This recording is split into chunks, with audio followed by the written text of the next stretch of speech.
America, Israel, Iran యుద్ధం కీలక దశకు చేరుకుంది.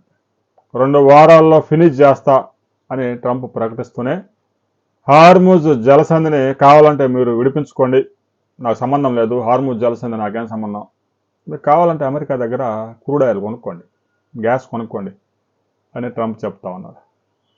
తాజాగా ఇరాన్ ప్రకటించిన విధంగానే టెక్ కంపెనీలు 18 కంపెనీల మీద మేము దాడి చేయబోతా ఉన్నామని ఆ కంపెనీల పేర్లు కూడా ప్రకటించారు.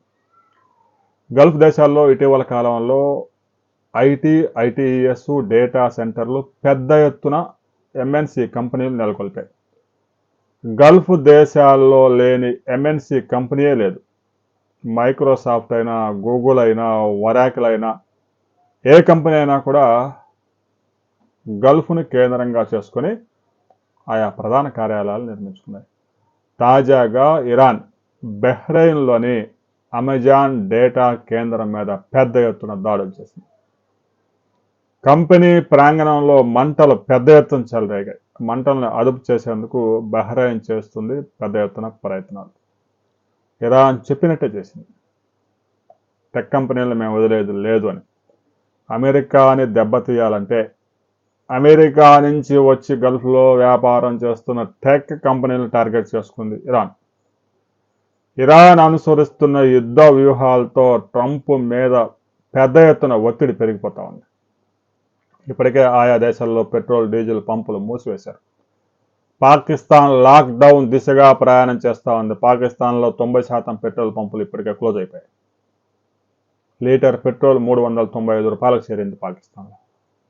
ఇక భారతదేశం లాంటి అతిపెద్ద ప్రజాస్వామ్య దేశంలో కూడా కమర్షియల్ వంట గ్యాస్ నేటికి దొరకడం లేదు. హోటళ్ళు, రెస్టారెంట్లు మూతపడిపోయాయి.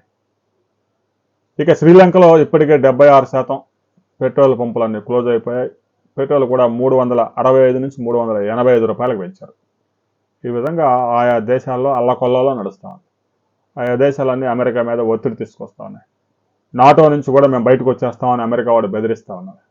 ఇక స్పెయిన్, ఇటలీ, ఫ్రాన్సు ఇలాంటి దేశాలు కూడా అమెరికా యుద్ధ విమానాలు మా గగనతలం మీద తిరగనీయం అని చెప్పేసి శపథం ప్రకటించి గగనతలాన్ని మూసివేశారు.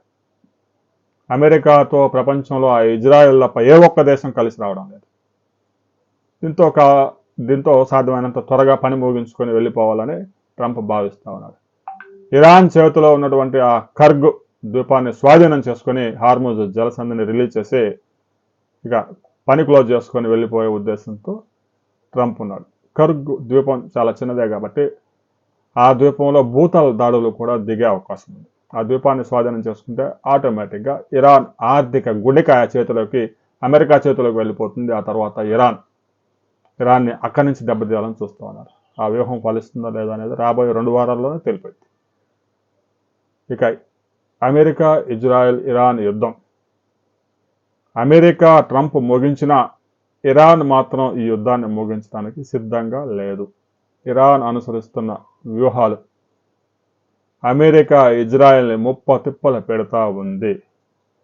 సరికొత్తగా ఇజ్రాయెల్ అమెరికాని దెబ్బతీసేందుకు ఇరాన్ చైనా నుంచి, రష్యా నుంచి దిగుమతి చేసుకున్న ఆయుధాలేంటి, ఆ ఆయుధాలు అమెరికాని, ఇజ్రాయెల్ని ఎలా దెబ్బ కొట్టబోతా ఉన్నాయి అనే పూర్తి వివరాలతో మరో వీడియోలో మనం కలుసుకుందాం.